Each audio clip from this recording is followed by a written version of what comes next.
Welcome to another episode of the Two Shots Podcast. I'm your host, Joe Garcia, and we're going to be talking about another Spurs loss. Yes, you heard that right. The Spurs have dropped their 8th game in a row. They are now 5-11 on the season as they lose to the Philadelphia 76ers by a final score of 115-104. And joining us today to talk about yet another loss is going to be Ty Jager from At The Line Podcast. Ty, let's just dive in here and let us have it, man. What's your take on tonight's loss against the 76ers? That kind of sums it up, essentially. I know. just a sigh is just going to sum up my mood, and I think every single Spurs fan's mood, besides the ones that are really angry right now. But I think there were more positives out of this game than we've seen in the previous 7, which that is horrifying to say. That there's a good game in 8 games, but I think this was a better game compared to many of the other games that were going on in this now 8-game losing streak. But there are still some negatives, and there's still things that need to be fixed on this team that if they want to be anywhere, they need to compete. They need to change stuff, and I think tonight was kind of a good reason to show what worked and what didn't work. Defensively, to start the game, Ty, we had talked about this before we started recording this podcast.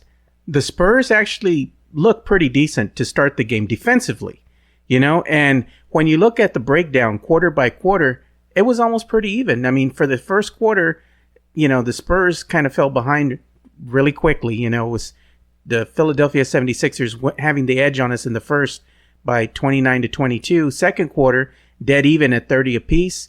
Spurs come in the third quarter, dead even again, 28-28 with the Sixers. That fourth and final quarter, we're separated by 4 points. The Sixers get the edge on us, 28-24. I mean, when you're looking at the game from that standpoint, the Spurs were in it all the way up until that, beginning of the fourth quarter, and then midway through the fourth, things just kind of fell apart. It all has to stem from defense, Ty. I mean, how do you fix this? What can you do to magically make the Spurs play defense again? I think the quick fix that everyone likes to go to is trade the team, trade everyone. I think that could work if you trade a few players. I think a few select players. I think if you trade them, that it could possibly fix the team overall. But I think the easiest fix though is changing some of these rotations. Some of these rotations are horrid. They do not work, and they've clearly not worked. We've finally seen some change in the starting lineup, which I think the previous game that was horrible. That was a horrible starting lineup. You didn't like Patty Mills and Brent? That was a horrible starting lineup. But I think tonight's starting lineup was slightly better, and it was more of one that worked for them last season. Instead of having Derek White, though, you swapped out DeJounte in there, which was DeJounte, DeMar, Bryn, LMA, and Pirtle. That was a good lineup that really worked in down the stretch for the last season. And I thought it was a decent starting lineup, and it had some really good defensive possessions against the 76ers tonight. There's one I really like that there was a pass across the court. DeMar saw it, took a step back and just intercepted it. Went down the court. Did result in a block, but then the next one, DeJounte goes in for a steal. And not for a steal. He contests Ben Simmons with some help with DeMar, and they get a good stop. I think that's going to be a better defensive lineup. It's not a great defensive lineup compared, I think, as some people want, but still, it helps that there's a good, true big man and Pirtle on the court for the Spurs over there. Yeah, the only thing that I don't like about the starting lineup tonight is, yet again, we still have Bryn Forbes. I would rather see somebody else because Bryn's a good shooter in his own right. Don't get me wrong. He can shoot the ball well, but he's a liability on the defensive end. He's an undersized guard. I think we need to see what Lonnie has. I mean, Lonnie is this young player that everybody's dying to see out there on the court, but yet he doesn't get any minutes. Even tonight, we saw him come in and trash minutes. And even Shazemi Metu, he came in and trashed minutes yet again. We need to see something out of him, and I think we're all waiting for that, but he doesn't get the opportunity to shine because they're not giving him minutes. They rather give those minutes, and again, this is a touchy subject because a lot of fans feel a certain way about Marco Beninelli. I've even had some people that are guests here on the show say that the order should be Damari Carroll, then it should be Lonnie Walker, then at the very end, Marco Beninelli. So how are you feeling about No, I would say I want Luka Samanic coming before Marco Belinelli. No, I'm not going to trash him that hard, but going back to Lonnie, even Ryan Rucco, he even said that he said during whenever Lonnie finally came in that the fan base has really been clamoring for Lonnie to play. And it's like, I think everyone in the league has heard the Spurs Twitter specifically, but Popovich. Oh, and it's crazy, and he showed his athleticism tonight. Even though he missed a layup, he still got that man can run down the court in 3 seconds. I think he's the fastest player on the team. I really do. He's the fastest player in the team, and possibly even the league since John Wall is in there. I think if you give him some more run, he's going to show off. But going back to the starting lineup talk, though, I think my preferred starting lineup is DeJounte, DeMar, putting him back to the 2, putting Carroll in at the 3, LMA at the 4 where he should be, and Pirtle at the 5. I think that would be a prime starting lineup. It has the proper amount of size, the proper amount of shooting, because you got Carroll that can stretch the floor. You got LMA who can still stretch the floor, even though he takes most mid-ranges, he can still make threes. Then you got DeMar who can shoot, and you got defense between Carroll, Pirtle, and DeJounte. I think that would be a prime starting lineup, and I don't know why it hasn't been implemented. Maybe because Carroll needs still earn his minutes. He did get 17 minutes tonight, and I think he showed that he is a defensive presence. But I really hope that starting lineup comes in, because I think that's going to be the starting lineup that would win them games this season. Yeah, I think so too. I think it gives them a better defensive presence, and that's what they're missing. I mean, aside from them being able to put up points, which we can see that the Spurs can put up points, the only problem is they just can't stop the opposing team from scoring. They can't get the stops when they need them the most, and that's what's plagued this team during this 8-game losing streak. And if something doesn't occur soon, I dare say, Ty, what if we only win 5 games on the season, or that's not happening, or 10 games on the season? You know, that's my fear. That's how I feel right now, because it's a new feeling and it's a new sensation. I'm being silly, but it's a new sensation for most of this, young Spurs fan base right now, because they haven't gone through this adversity. This is a new feeling for them. I've been through it before, Ty, I'm going to tell you, but for a lot of this younger fan base, this is the first time they're going through this, and they're feeling really low right now about this. That includes me being probably the youngest guy within Spurs podcast community, where I'm only 21. I've never experienced this at all. Yeah. But it's weird to see the team like this, and especially knowing Popovich, it just seems out of character. This team has good potential, but it has good potential with the appropriate rotations and lineups. And I think that we were so high on this team because we had the idea for a perfect rotation that this team could be implementing, that's been doing none of that. This team should be a good team. This team has the pieces to be good, but the rotations are what's holding it back, and it sucks. Yeah. There's so many horrible rotations that cost defenses. I should never see Patty and Bryn in the same lineup when it comes to if the Spurs are down by like 10. That should never happen, because they are not going to get offensive stops. Yeah, they're good for offense, but they are not going to be stopping that opposing offense in any sort of way. The premier rotation includes Lonnie Walker, includes Carroll with heavy minutes. But it should not have Marco Bellinelli at 18 minutes. Yeah, I think our friend, was it Tom Petrini, had said something about that as well. He could not stand to see both Bryn and Patty Mills on the floor at the same time. It's like at first I didn't mind it, and then suddenly Spurs Twitter has kind of latched on to me. I'm like, yeah, I don't really like this lineup, and it doesn't help. Now, like going all the way back to starting lineups again. Yeah, I don't like Bryn out there, and especially when he's cold. You don't keep him out there. Don't give him 26 minutes when he's going 1 for 8 from 3. That doesn't help. Yeah, we all know that Bryn is a volume shooter, but when he's cold, and it's not good. He gets streaky. He's a streaky shooter, and when he's a streaky shooter, like he's been pretty damn consistent throughout this first part of the season. This is kind of one of the first nights that he's been really bad. Yeah. And I'm sorry, you can't keep him out there. You got to put someone else out there. If he's cold, he's probably not going to come out of that cold streak. Yeah, I think it had more to do with the mismatches, and especially him being an undersized guard. He's trying to break free. They're trying to set a screen for him, but it's hard for him to shoot over people who are coming at him, and they're longer than him. That length, I think, bothered him somewhat tonight, and that's why he was 1 for 8. It's hard for him to get his shot off, when he doesn't have a lot of space. I think the Spurs need to do a little bit better in that regards as far as setting screens. We don't really see a lot of that. We see it, sparingly, but if we saw it more consistently, I'd like to see the screen set a little bit earlier. And also I'd like to see a little bit more of that pick and pop action. I like that pick and pop action between DeJounte and LaMarcus. DeJounte kind of sucks that opposing team's defense in, and then he just quickly just dumps the ball out to LMA in perfect position on top of the key. And LMA's comfortable with shooting that shot because it's well within his range. And they've done that a couple of times, and it's, proven effective. I just don't know why they don't do that more. I believe you've probably seen the same thing. Yeah, and I saw a really good play tonight where it was Pirtle in the middle in the free throw circle. He got a rebound, and he was being patient. And Patty, I think, called something. He came out, gave it to Patty, set up a screen for Patty, and Patty had a good 3 and drained it. I think that's in our great pick and roll duo of Patty and Pirtle, where Patty is so small, Pirtle is so big. You're not going to get around that, and you are going to have a hard time stopping Patty.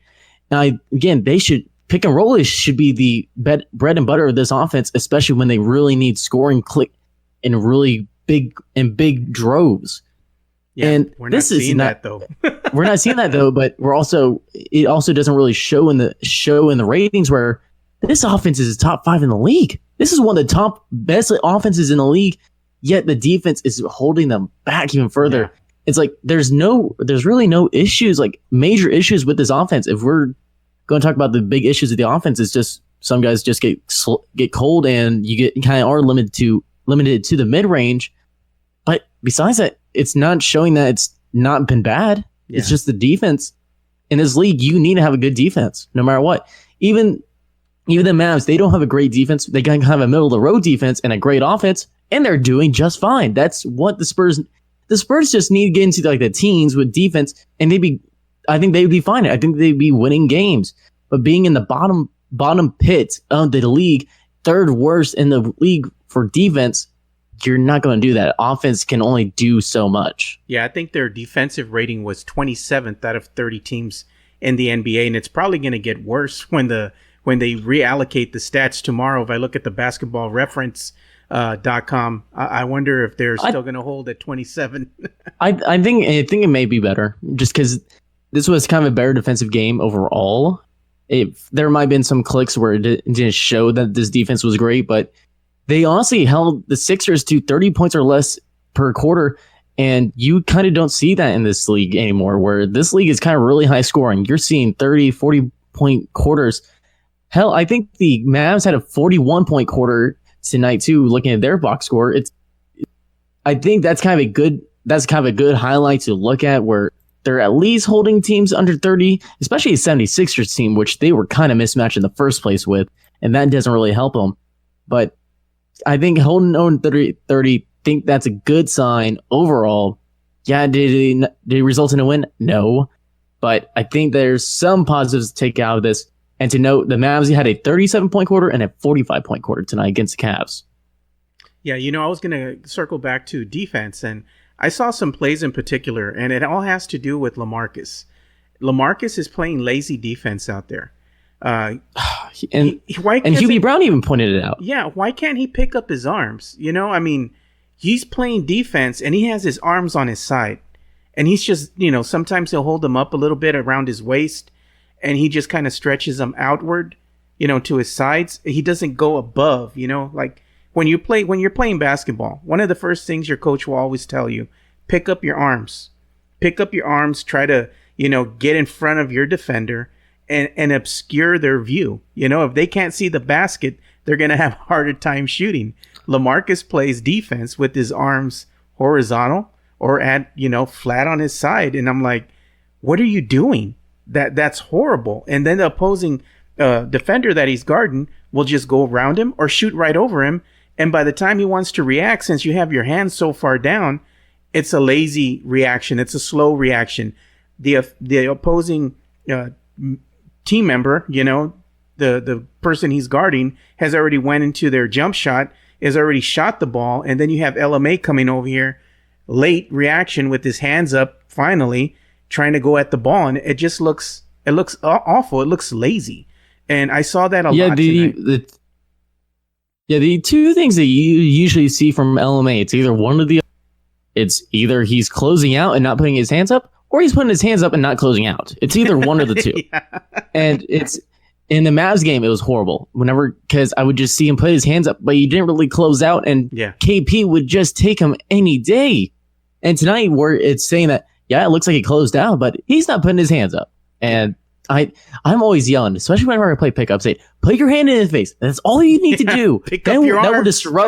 That will disrupt anyone. If I know that I'm not going to be able to keep up with some of the guys in pickup, I know if I just put a hand up, that's going to mess him up in some sort of fashion. They can't see the basket. They can't see the basket. Exactly. And it will mess up someone's rhythm. And I don't know, just overall, LMA's effort, especially on defense, has been horrid. And this wasn't a defensive play that I'm going to talk about. I have a video on my Twitter feed where during the Orlando game, DeJounte got a defensive rebound, went down the court. LMA tonight just walked down the court and wasn't even in frame until they got back on defense because Bryn missed a three. And it's like, what the hell are you doing? He's just nonchalantly walking up the court. He's just walking up the court. And honestly, if he went down the court, and Bryn missed that 3-point shot and he was by the basket, he could have got the rebound. And also, he hasn't been rebounding. Yeah. I have so many complaints about Aldridge. Tonight, only 6 rebounds. What the hell are you doing? And I talked about this in my latest article where everyone seems like they're so upset with DeRozan that his defense is hurt than team. It's not. He had a decent defensive game tonight. It's Aldridge overall that is hurting the team defensively, and especially when you go against Embiid, that's not going to work. And this league is kind of leading to bigger big men having a bigger role in these leagues, and having Aldridge having that piss poor defensive effort, you can't have that. You're going to be losing the games like you have for the 8 past games. Well, how do you feel about Aldridge when he's in the paint and he's backing down his defender, and all he needs to do is just turn around and go into his little fadeaway jumper, and instead of doing that, he'll just go ahead and give up on the play and pass it to DeRozan in heavy traffic, which usually turns into a turnover with the other team going the other way and for an easy layup. It's an easy 2. I don't understand that. Why does he do that? Why doesn't he finish the play? He has the mismatch, but he always seems just to look for the pass first. I don't understand the logic in that. I guess that's the thing that's so asinine to me about LaMarcus Aldridge. It's the thought process when he's out there on the court. I don't understand why he doesn't follow through. You know what I mean? Yeah, I get it too. And it's like, and him passing off to DeMar, that doesn't help. I think there's been so many opportunities. I know that DeJounte really hasn't been shooting the 3-point ball. DeRozan hasn't really been shooting the 3-point ball. But they both took an attempt tonight, which I'll take in my book. Yeah. But still, I feel like there's so many open chances where Murray's kind of open on the wing at the 3-point line and LaMarcus has the ball and he's backing up, and it looks like that he could easily dish it out to DeJounte for an open 3, but he's going to either take a poor shot or pass it to DeMar, who's not really in a prime position to have that pass. There's so many chances. I wish Aldridge would take a page out of DeRozan's book last season, where DeRozan kind of had looked for those open 3 guys, and it really worked last season. You're not seeing that this season. And I think DeRozan is kind of, and no one's really being reliable because no one's getting into the rhythm. There's no ball movement. And DeRozan was a negative 21 tonight. And that's because I felt like he feels like he has to carry the game when he really shouldn't have to. Last season, we looked at this team and the scoring was kind of evenly distributed. This season, it's kind of been DeMar heavy, and it's because I don't think anyone feels like they're reliable. No one's getting on a rhythm. And just a lack of ball movement overall. Well, let me go ahead and point this out to you. The reason that it's been DeMar heavy is maybe DeMar DeRozan doesn't have faith in his teammates to get the job done, because he's already seen what they're doing during this 8-game losing streak. So he's frustrated and he's just going out there and he's just trying to do anything he can to will this team to victory, but he can't do it on his own. He's been one of the most consistent players for the Spurs this season. He's been one of the bright spots for the team. But everybody else is just lacking in the department. There's really no consistency. And that's the thing that's been lacking on the defensive end. It's the consistency, because the Spurs will play defense in spurts for a couple of minutes every quarter, but they don't do it consistently, especially in that fourth quarter. They have yet to close out a team in that fourth quarter, and that's the reason that they're not able to win. And it hasn't just been at home, it's been on the road. I dare say they have the Knicks coming up next, and the Knicks have had the Spurs number in the past, and this one isn't an easy one that you can say, oh, they're going to easily, go ahead and get out of this funk they're in, and they're going to be able to lay waste to the Knicks. No, that's not going to be a gimme win either. I mean, the Knicks are bad.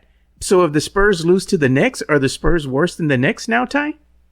Oh, no. I don't want to think about it, but looking at how this game went, where the offensive boards for the Spurs were essentially non-existent. Boards in general were non-existent. And I think taking Trey Lyles out of the rotation does not help that at all. The Sixers out-rebounded the Spurs 51-32, and then out-rebounded them on the offensive boards 13-3. What the hell? And yeah, I know this 76ers team is bigger, but what the hell? What are you doing? And now you're going up against a Knicks team that just consists of power forwards. You need to be able to rebound that ball, because that's what's going to allow the Knicks to win if you don't have a board grabber, because the Knicks are full of them. Yeah, I was going to point out some of the stats for the night too. The Spurs shot 43 out of 85 of their attempts. They connected on 43 out of 85 of their attempts, and they shot 50.6% on the night from the field. The Sixers, they connected on 46 out of 89 of their attempts, and they shot 51.7%. Now, from beyond the arc, the Sixers were 4 better than the Spurs, but the Sixers had 26 more attempts from beyond the arc. They connected on 10 out of their 26 three-point attempts and shot 38.5% versus the Spurs. They shot 6 out of 18 from beyond the arc, and they were shooting only 33.3%, for the night. I mean, when you look at the free throw shooting, it was kind of close. I mean, you can't say that it was a lopsided game from the stripe. 76ers, they connected on 13 out of 19 of their free throw attempts and shot 68.4% from the stripe. The Spurs, they connected on 12 out of 16 of their free throw attempts. They shot 75% on the night. The rebounding edge was surprising. Rebounding edge, as you stated, was in favor of the Sixers, 51-32, which was, like you said, usually the Spurs have been a better rebounding team this season. So that was an alarming stat. It's like, who wasn't boxing out, And I want to say that because this is the one game that we didn't see Trey Lyles in until trash minutes. Yeah. But this is the first game that we haven't seen Trey Lyles, and I think that's a big indicator of, I don't know why Pop isn't playing against his foes, and again, it just feels out of character for Pop, and I don't know why. Because if you're going up against a bigger team, aka the Sixers, who are just a mismatch nightmare for teams, you put your big guys in because you need to grab boards against these big teams. And Trey Lyles was a big rebounder. He had double-digit rebounds for multiple games. And then the game that you really need him in, it shows that he was missed on the boards tonight. And it also doesn't help that LaMarcus does not have any defensive effort or to grab those rebounds, because it hurts. The Sixers got 13 offensive boards. That's because LMA is not fighting for boards. Whenever he's 6'11", he's taller than the majority of the league, and he's only grabbing 6 rebounds a game? What the hell? Yeah, it's not good. Not good. And I'm looking to see, okay, what did the bench do tonight? We had 22 points from Rudy Gay. Rudy Gay came to play tonight. We also had, 7 points from Marco Beninelli, everybody's favorite. We had 5 from Patty Mills. I'm gonna say, I will say, I know that we've been trashing on Bellinelli for a lot of games, but the past 2 games, he has been taking efficient shots, not taking dumb shots in volume, and he's been scoring at least like 50% shooting. I'll take that. I will take that, even though he has 18 minutes and he's a very big defensive liability. At least he's not taking as many dumb shots. Well, I mean, at least you had a plus while he was out there on the court. You know, he's always the plus minus for Bellinelli is always deceptive. He's always a plus somehow on whenever he's on the court. I don't know why. That's odd. That's really odd. The Spurs, they had 38 bench points tonight. And I'm going to go ahead and calculate here what we had for the 76ers as I'm looking at the stats for the night. Let's go ahead and see what the Sixers did. I see 8. It looks 10. Like they had 23 points from their bench. So the Spurs outscored the 76ers bench 38-23 on the night. Yeah. So the Spurs bench was productive, but it was because mostly of Rudy Gay and his 22 points that he had for the San Antonio Spurs. I mean, this was Rudy's, I believe, highest scoring game of the season, you know? Yeah. And he shot really efficiently, 8 for 11, 3 from 3 for 3-point range. And I want to see him become more a volume shooter from 3 because I think he can hit them really, really efficiently. I want to see Mills hit them. The big thing that I really want to see this offense do, and I think it would make them even better, is that they start kind of doing more volume in 3-point shots. Again, I'm going to go to the Mavs because they are kind of a good representation of what the Spurs team could be, where they are shooting like 35 to 40 3-pointers a game. They shot 41 attempts against the Spurs, and they were making majority of them. I know you want to be all efficient, but I think if you start putting some shooters and you start having them score in volume, that will get them into streaks. That will get them into rhythm, and that 3-point shot can be deadly. We've seen it with Golden State the past 5 years. We're now seeing it with the Mavs, where they're kind of learning how to use it. But the Spurs only shot 18 3-pointer attempts, and they made 6. You could easily make more if you kept allowing guys to start shooting more. I want to see DeJounte, and I think this may be due to coaching, the coaching staff scaring them or something, but I want to see DeJounte take more attempts. I don't want to see him get into a rhythm. I want to see DeMar take some attempts at least, because I didn't think DeMar could drain them if he really tried.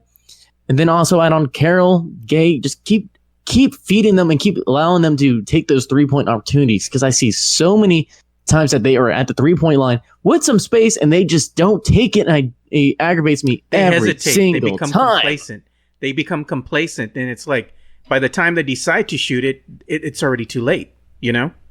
Exactly. Yeah. I will say, I'm going to go to a positive regarding defense, and we've seen. I think DeJounte has kind of been missing in action the past few games, where he has no scoring, just kind of doesn't show, especially on the stats. But tonight he got 4 steals, and I think that's kind of our defensive Murray that we know. And I hope, and he got 9 points tonight. But I really hope that he starts scoring more. I think he will definitely benefit from having more volume shooting, having some more touches out there.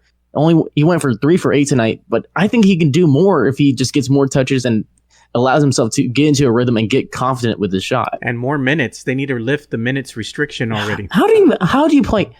We're 16 games into the season, and DeJounte is still on a 23-minute restriction. What? How has this not been lifted? He looks fine. He's 16 games into the regular season. He should be off. He should be playing 30 minutes a night at this point. Yeah, I think he's ready to start being unleashed. But I think that's part of the issue. It's hard for him to get in any type of rhythm when you're playing limited minutes for the whole game. You're only going to play 23, which means that you're playing little over 5 minutes for each quarter. And either Pop is going to put you in the beginning of quarters, or he's going to start somebody else over you and then bring you in the middle of the quarter. I mean, it's just all over the place. He needs to give him time to build some type of rhythm. And yeah, I'm in a total agreement. I think the minutes restriction needs to be lifted, because I think it's hampering him from meeting his full potential. I think he could probably have 18 points on the night, or maybe more than that, if the minutes restriction was lifted. I honestly thought that he could be one of the top 3 scorers for this team going into the season. Definitely. Thinking again, it goes back to the expectations I had for this team, where I thought things were going to be so much different, where I thought the rotations were going to be much different, that certain ways, certain actions, and certain things were going to be different. And I thought DeJounte was going to get more minutes. I thought he was just going to be able to get more touches and be able to be a top scorer on this team, but he just doesn't really get any touches. But I do like that he is facilitating the ball as much as he is, because I think that's always a good indication of kind of a floor general. But he needs more touches and just score and allow to be given the chance to score. Because I think this dude, he can be the next best two-way player in the league if he gets the opportunity, the minutes, and the touches. I agree. We'll just have to see what happens in this next game. And if the Spurs continue to lose, something's going to have to change. They're going to be forced to do something, and that's either going to be a lineup change, maybe starting somebody else out there, maybe having some other people come off the bench. I mean, something's going to start Carroll. Yeah, something's going to have to change, because right now the Spurs really don't have assets to make a really good trade. If you trade DeMar DeRozan, you're getting rid of one of your most consistent players. That would already tell you right there, if the Spurs wind up trading DeMar DeRozan, they just gave up on the season, So yeah, in my article, I think I got a lot of flack for it, was because I said trade LaMarcus, don't trade DeRozan. And this team, like I said, this team is a top 5 offensive team in the league. And I think that would not be the case if DeRozan wasn't on this team. He is consistently scoring.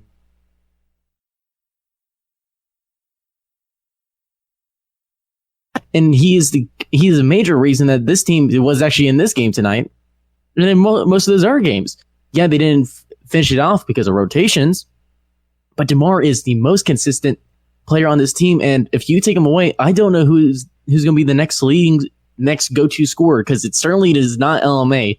He's too timid to take some certain shots, and that post-up game is not going to work all the time.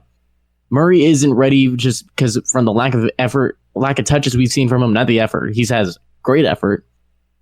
Probably the next guy I can think is Rudy, but he's coming off the bench. And I don't know who the go-to scorer would be for this team if they didn't have DeMar DeRozan. Yeah, if they didn't have DeMar DeRozan, they would have to rely heavily on somebody else, and LMA's proven that he can't be that guy, because when it comes to big game matchups, where you have the upper echelon teams that the Spurs are going to go up against, he all but disappears. He does a disappearing act, which really upsets a lot of Spurs fans. But I think it's that athleticism and the length of some of these other top tier talent, that he's going up against, that he just isn't capable of competing on that level. He's not that guy, so I feel like Aldridge is the most expendable of this team, but the contract that he has, that you can trade that away. I think you can get multiple pieces and get guys in that 4 position that can actually defend, that can put on a really good defensive effort, that are just more defensive minded than Aldridge is. Because I think this team is perfectly fine in scoring. Without LMA, this team is still a really good offensive team. And I don't think you need LMA on this team if he's the most expendable. And I think that the Spurs should really start targeting a trade involving him. I say keep DeRozan because I think he's just one of the better. I think he's the best player on this team currently. Yeah, again, people are going to bash me for saying this. And they already have on Twitter. I can verify that. I think DeRozan's kind of a top 10 offensive player in this league. He's not a top 10 overall player in this league, but on offense, he's a monster. And players have said before that he is a nightmare to guard if they're on the opposing team. DeRozan is very underrated for this team. And I think he gets too much flack, and he puts up good, decent defensive numbers for what he can do. I don't expect a lot of defense from him, and that's where Murray and Derek White come in. That's where Carroll comes in. You kind of balance out the teams with, not such a good defender with some really good defenders, but we're not seeing that in the rotations. Yep, the rotations are really bad right now, and they need to find out what works. That's my trigger word at this point, and that's the one. This is the biggest issue, and I think no one's really realizing it. The rotations are the big problem of this team. The rotations. I'm not going to say it anymore. Rotations, because I have to. Yeah. Well, check this out. This is the Spurs schedule for the upcoming week. Tomorrow they're going to face the Knicks at 6:30. Then after that, on Monday, they have the Lakers. On Wednesday, they play the Timberwolves. On Friday, they play the Clippers. And then they play the Pistons. And after that, they're going to play the Rockets on Tuesday, which is when they're going to be, back in action again. Realistically, they could lose all these games, but they could possibly win one, maybe two out of the whole bunch. Which games do you think they have a good chance of winning? I think they could easily go. I think if they get to the rhythm, they do the right things. Well, and I know that they're not going to be perfect. I think this team can at least go 3-3 in this next 6. Get a win over the Knicks, lose to the Lakers, get a win over the Timberwolves, lose to the Clippers, win over the Pistons, because I think Pistons are kind of down the hole too, and then lose to the Rockets. I think that's kind of the realistic 3-3. If this team somehow turns it around, they get a win over the Knicks and become a really good blowout win against the Knicks and get some confidence in them, then I think this team can really turn it around. But as much confidence as I want to have, it's not there. It's honestly not there, and it's not going to be there until I see some changes to the rotations, to how some of these lineups are, and just overall effort from some of these guys. The consistency is what we're not seeing, and we need to see some consistency out of some of our better players. And not only that, but more consistency on the defensive front, which is really hurting this team right now. But before we go ahead and end this podcast, let's just go ahead and go down the line here and throw out some stats for the starters. LaMarcus Aldridge had 17 points on the night. Jakob Poeltl, I love me some Jakob Poeltl, man. When Jakob Poeltl is aggressive, the guy can be something great out there as far as just a solid player.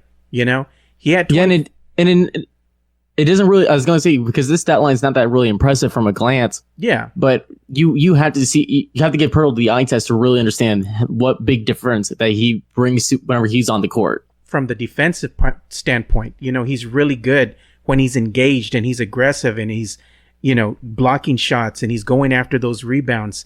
That's when he's most effective. If you're getting any points out of Jakob Poeltl, it's a plus. But in his 24 minutes, he scored 4 points on the night. And again, the stats just aren't going to tell you everything you need to know. He's a good defender, good, solid defender. I like him out there. You had DeJounte Murray.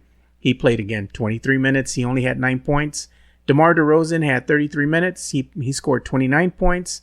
Bryn Forbes, 26 minutes. He scored 7 points on the night. So once again, we need to see a little bit more consistency from our starters. The ones that have been more consistent has always been DeMar DeRozan to start the season, so I just want to see a little bit more out of Jakob, man. I want to see him out there more. I want to see him play a little bit more minutes. He's young. I don't know why. It's like they have him on a minutes restriction too, only 24 minutes. He's a young guy. Well, I think he needs to be out there longer. Yeah, I think he would have been out there longer, but he got in foul trouble pretty early on. Yeah, because he had four fouls on the night, and I know he got in some trouble into the fourth, so he had to get pulled. But there are 3 guys that I need to see more from. One, I need to see LaMarcus. I need LaMarcus to do more for this team. He needs to have a better defensive effort. He can't be walking down the damn court. He needs to fight for them rebounds. And this team does well, I think, when LaMarcus is really working for those boards, and he takes advantage of his height. Number 2, I need to see more from DeJounte. While this is also another attribute to the next person I'll talk about, I need to see more Murray. I need Murray to start taking over. Go against Pop's the word and start taking over himself. Get some touches. Get yourself some touches. Work some shots. Take some 3-point shots, because I think he can make them. And the last one, Pop. Buddy, let's sit down. Let's sit down. I know, man. Don't be bad-mouthing Pop on my show. That's blasphemy. Don't worry. I'm not going to be bad-mouthing him. Pop, let's sit down. I got a bottle of wine. All right. Maybe you're going to give him a nice Merlot. Yes, I need him very comfortable for this stern talking. Pop, change your rotations. Please, please, please change your damn rotations. There are so many possible rotations that can make this team really good. Just change your rotations and let your guys start shooting threes. But I don't mind if they don't start shooting threes as long as you change the rotations. I need to see more from Carroll. I need to see less from Bellinelli. I need to see Mills kind of take over because he does really well when he does. Give me Lonnie damn Walker. Damn it. Please do that, and we will be fine, and I will give you the rest of the bottle of wine. I think we need to get a stat run on how many minutes has Lonnie Walker actually played during these 16 games. I bet you it's not very good. add on 2 minutes from tonight. Yeah, but 2 minutes. The real stat that I need, though, is what is the team's record whenever Pop is wearing a suit and tie? Because he's been wearing those turtlenecks lately. Yeah, I noticed that. I like to see him more in the button up with the tie. That's more Pop style, man. I can't get used to the turtleneck, dude. It's not cold enough here in San Antonio for that, but maybe over in Philly it's a different story. But that's the new he wore the suit. He had the suit and tie tonight, so yeah. But I know that he's at least one when it comes to that because he had the sweater vest on against the first Wizards game because I remember that. But then he did. I'm not sure what he had against the second Wizards game, but he's 0-1 in that suit, I think. What we need to do? We need to pay attention. When the Spurs were winning, what was Timmy wearing? Ooh, good question. Yeah, we need to. That's always a good question. We need to go back and look. he kind of went more casual tonight from the looks of it. Oh yeah, Timmy's always casual. He had a tan suit jacket. Looks like some dark jeans. I think that's what I can see from a distance. But yeah, the thing that I think surprises a lot of us when we see these videos that they put up on social media, and you see Tim Duncan out there on the court, and he's working with some of the younger players, and Bryn Forbes, and DeJounte or whoever's out there. It looks like Timmy can still suit up and play, man. Like he can still be good for a couple minutes. I think he would be getting more rebounds than LMA at this point. He would, man. It's like Tim Duncan could probably put in at least 30 minutes a night, maybe a little more, 33 or something. It's like, it looks like he can still ball, He's like he's in better shape right now, than he was when he retired. So I don't know, man. It's just sad to me. I'm like, it looks like Timmy can still play. We need to suit him up, put him out there. He can be a player and a coach. Just drop Bellinelli from the lineup and sign Tim Duncan. There you go, man. I would take that any day. But it's not going to happen, man. We're just being silly right now. Tim Duncan obviously isn't going to come out of retirement and play anytime soon. I'm just saying the guy looks like he's still in great shape. Like he can still be productive. Hey, when you get desperate, you're desperate. Right? Are we going to be like, was it the water boy? And we're going to get the Gatorade guy on the sideline. Suit up, man. You're going in. The Spurs have signed a new player today. It's Timothy Doinkin. Right. Tim Duncan with a mustache. Right. Wait, and then on the injury reports, Tim Duncan is out for a rest tonight as a coach. Oh my God! There you go, a new player. We just signed him. He comes from the EuroLeague. Oh, Tim Duncan, yeah, he's resting at home. He had a little too much wine. He's totally not on our bench right now. with the fake stash. I could see that. That would be funny. That would be a funny bit to do. They did that years ago, I think, on a commercial. Put a mustache on him, put a bald cap on him. Yeah, there you go. There you go. So before we go ahead and end this episode of the Two Shots Podcast, Ty, where can the people find you and all the great things that you all do out there for At The Line Podcast and on social media? Well, we haven't done At The Line in multiple weeks because I got sick with bronchitis and completely lost my voice. But we're trying to get back into it. We're going to get back into it eventually. I keep saying that, but we'll get back into it. But you can follow me on Twitter, though, and you can roast me for whatever my takes are at Ty Jager Radio. That's Ty, Jager Radio.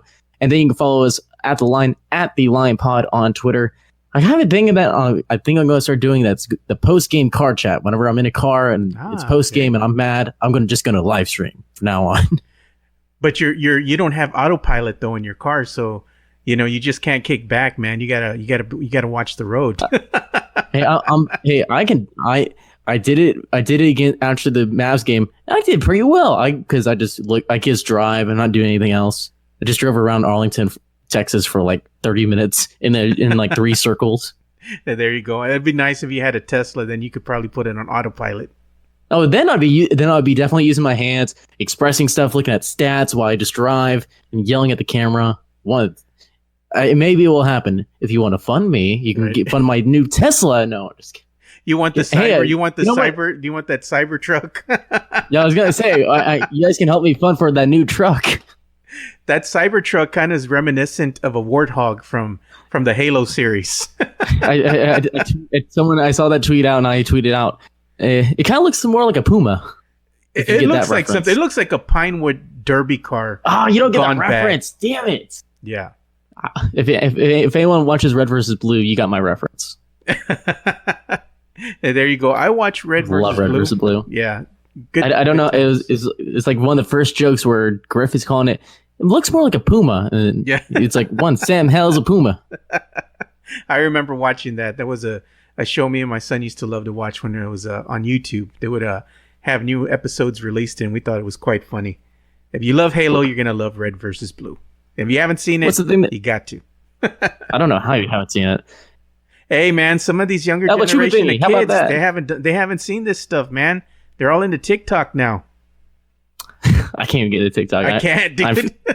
I can't get into it. Like, I'll laugh at some of the stuff that I see on Twitter, but I can't get into it. Yeah, I can't get into TikTok either. I'm like on the. Technically, I'm a Gen Z, but I'm like on the. Like, I was born in '98 when the borderline was '97, so I have like a mix of Gen Z and millennial type things I do. But it's like I can't get into TikTok, and I can't relate with some millennials either. So it's like I'm in the middle of no man's land at this point. You're an outcast. I'm an outcast at this point. Oh my all right, God. But besides Spurs fans, I know it's bad. I know we're only 5-11. We're on an 8-game losing streak, but it could be worse. We could be the Warriors and have 9 guys out tonight on our roster. It could be worse.